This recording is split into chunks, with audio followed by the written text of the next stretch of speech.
নমস্কার, মুক্তিস কিচেনে সবাইকে স্বাগত। দেখুন আজ কত সহজে মাত্র দুটো তিনটে উপকরণ দিয়ে আমি একটা স্ন্যাক্স তৈরি করে নিলাম। ঘরে একটু আলু আর একটু নুডলস থাকলেই হয়ে যাবে স্ন্যাক্সটা তৈরি করা। প্রথমে নুডলসটা দেখুন সিদ্ধ করে নিয়েছি আর আলুটা একটু সরু সরু লম্বা করে কেটে নিয়েছি। দেখুন আলুটা আমি কেমন করে কেটেছি। এভাবে আলুটা কাটতে হবে, লম্বা লম্বা করে সরু সরু করে কেটে নিতে হবে। আর নুডলসটাও সেদ্ধ করা হয়ে গেছে। এবার আলুর ভেতরে আর নুডলসের ভেতরে লবণ দিয়ে দিলাম। তারপর আলুর ভেতরে দিয়ে দিলাম একটু টমেটো সস আর একটু লবণ আর গোলমরিচ গুঁড়ো। এটা দিয়ে আলুগুলো একটু ম্যারিনেট করে রেখে দিলাম।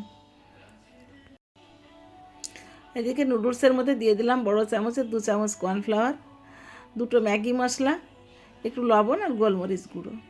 এটা দিয়ে দিয়ে ভালো করে নুডলসটা একটু মেখে নিলাম।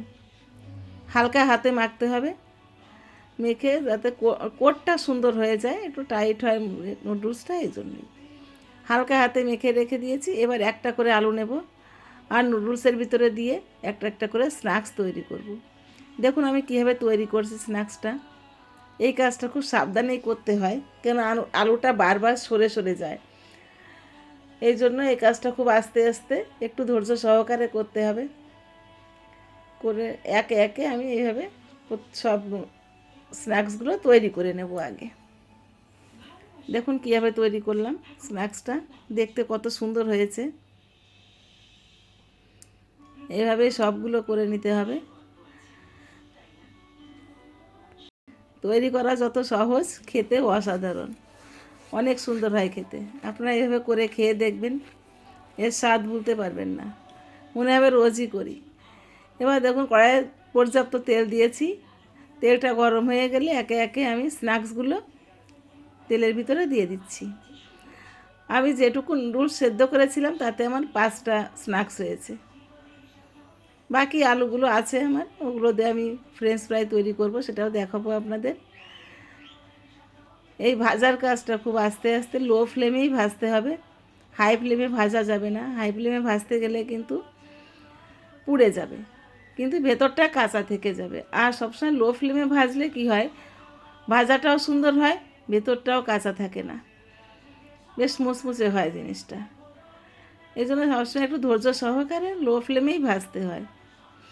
স্ন্যাক্সগুলো দেখুন কত সুন্দর কালার এসছে। এই পর্যায়ে আমি স্ন্যাক্সগুলো তুলে নেব। এর থেকে বেশি ডিপ ফ্রাই করার দরকার নেই, কেননা আর ভাজতে গেলে কিন্তু পুড়ে যাবে, তখন কিন্তু টেস্ট নষ্ট হয়ে যাবে। এই রকম যখন কালার এসে যাবে তখনই আপনারা তুলে নেবেন। এই যে আমি স্ন্যাক্সগুলো দেখুন এক এক করে তুলে নিচ্ছি।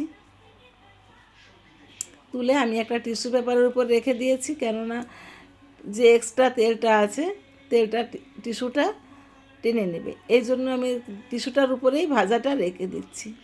আমি সবসময় ভাজা করে এগুলো করে স্ন্যাক্স বলুন আর যাই বলুন করে আমি টিস্যুর উপরে রাখার চেষ্টা করি, তাহলে আর এক্সট্রা তেলটা থাকে না ওর ভিতরে।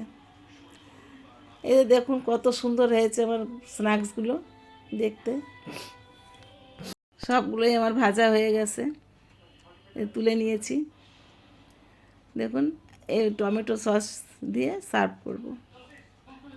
এবার দেখুন যে আমার বাকি আলুটা ছিল, সেই আলুটার মধ্যে একটু ময়দা কোট করে নিলাম আর একটু গোলমরিচ গুঁড়ো, একটু লবণ, ভালো করে মেখে, ময়দাটা যাতে আলুর গায়ে লেগে যায়, এবার সুন্দর করে মেখে নিলাম।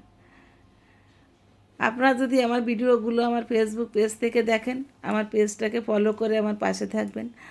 আর যদি আমার ইউটিউব চ্যানেল থেকে দেখেন, তাহলে আমার চ্যানেলটাকে সাবস্ক্রাইব করে পাশে থাকা বেল আইকনটি ক্লিক করবেন। লাইক কমেন্ট শেয়ার করবেন, আপনাদের একটা কমেন্ট আমাকে অনেক দূর এগিয়ে যেতে সাহায্য করবে। অবশ্যই আপনারা আমার ভিডিওগুলো দেখে আপনাদের কেমন লাগে সেটা আমাকে কমেন্টে জানাবেন। আপনারা কমেন্ট না করলে আমি বুঝতেই পারবো না আমার ভিডিওগুলো আপনাদের ভালো লাগলো কি না। দেখুন বাকি আলুগুলো দিয়ে আমি কীভাবে ফ্রেঞ্চ ফ্রাই তৈরি করে নিলাম। এটাও লো ফ্লেমেই ভাজতে হবে, লো ফ্লেমে ভেজে তুলে নেব। আমার চ্যানেলটা একেবারেই নতুন, তাই আপনাদের সহযোগিতা ছাড়া আমার এগোনো কোনো রকমই সম্ভব না।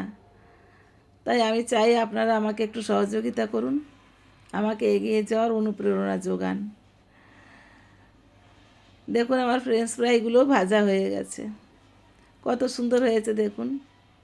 আমার ছেলে তো খুব খুশি এগুলো দেখে,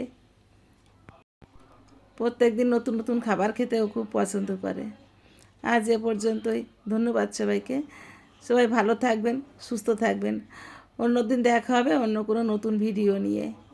টাটা।